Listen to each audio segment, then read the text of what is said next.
پەیمانی لۆزانی ساڵی 1923 پەیمانی باسوودماکبوونی کورد لە کوردەواریدا هەر کارێک کە نزیک بێ لە تەواوکردن و تێک بچێتەوە یان بێتەوە دۆخی سەرەتا دەڵێن ڕیسەکە بووەوە بەخوری گەر کەسێک ئەوە بکات دەڵێن ڕیسەکەی کردەوە بەخوری. ئەوەی کورد لە ساڵی 1920 و لە پەیماننامەی سیڤەر ڕستی لە پەیمانی لۆزانی ساڵی 1923 کرایەوە بەخوری گەر لۆزان بۆ عەرەب و تورک و ئەرمەن مێرگ و کانی بێت بۆ کورد بوو بە بیابان و نیمچەخۆری سیڤەری لێ ئاوا کرد. 24 تەمووزی ساڵی 1923 لە لۆزانی سویسرا با بەشداری هەریەک لە نوێنەرانی تورک، بەریتانیا، یۆنان و نوێنەری ئەمریکا و هەندێ وڵاتی تر پەیماننامەی لۆزان کرا بە شوێنگرەوەی سیڤەر. نوێنەرەکانی بەشدار لەو کۆبوونەوەیە تورکیا با نوێنەرایەتی عیسمەت ئینینۆ، بەریتانیا لۆرد کورزون، یۆنان ڤێنیسیلۆس، چاودێری ئەمریکا جۆزەف گرو.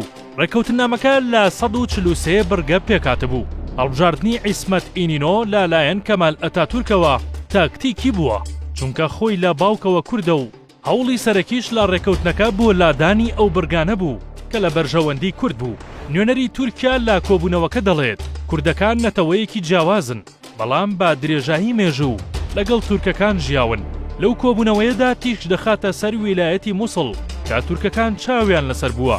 بۆیە ئەو نوێنەرەی تورک وتوێتی دانیشتوانی مووسڵ 503,000 کەسە لە پاڵەمەدا 170,000 کۆچەری تێدایە.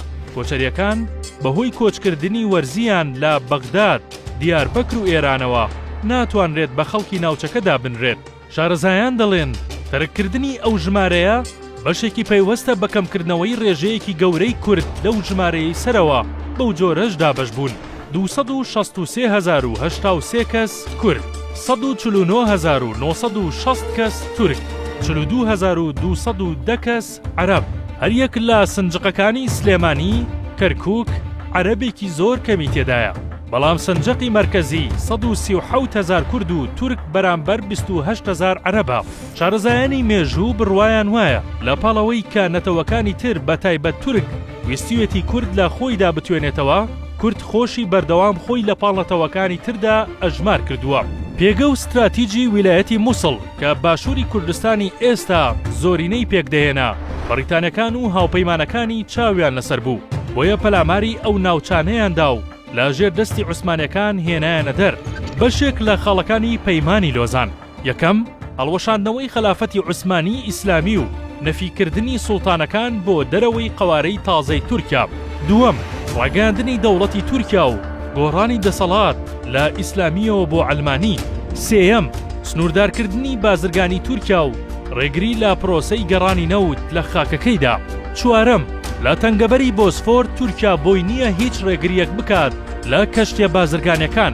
پێنجەم، کشانەوەی هێزەکانی تورکیا لە هەموو ئەو ناوچانەی داگیری کردوون، لەوانە عێراقی نوێ، میسر، قوبرس، لیبیا، بیلادی شام، سووریا و لوبنان.